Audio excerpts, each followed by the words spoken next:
Allahumma salli wa sallim ala sayyidina wa habibina. Nabi getanyo Nanda Muhammad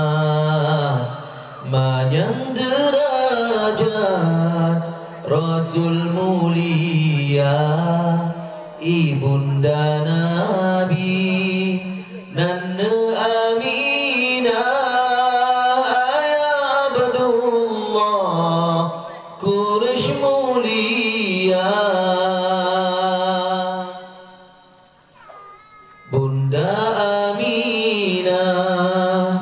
binti Wahab bin Abdul Manaf bin Zuhra bin Kilab Ayanda Abdullah bin Abdul Muttalib bin Hashim bin Abdul Manaf bin Qusay bin Kilab bin Murrah bin Ka'ab bin Lu'ay bin Ghalib bin Firin bin Malik bin Nadar bin Kinana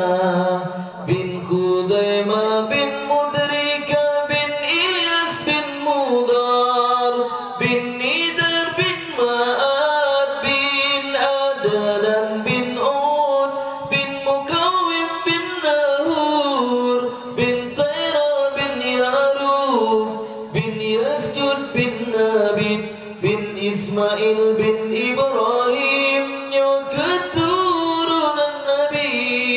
Muhammad Habibullah menasab terubah Nabi Ibrahim Khalilullah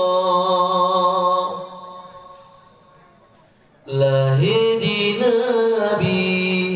di Nanggro Makkah Nanggro Madinah kubu Maulana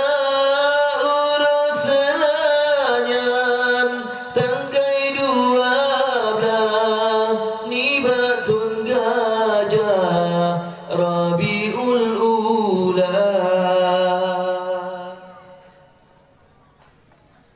umur 2 bulan dalam kandungan ayahnya sayang netinggai dunia yatim lam kandung di Rasulullah kata li ayah lahir Maulana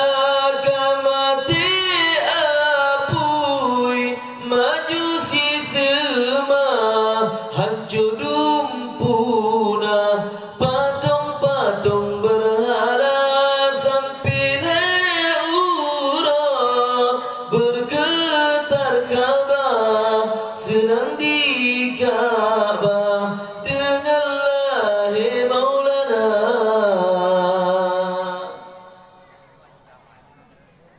Nabudro bidan lahir Rasulullah Maryam Asia sarangan Hawa maridha Nabi Nana Suwaibah Halimatu Sa'diyah maridha kedua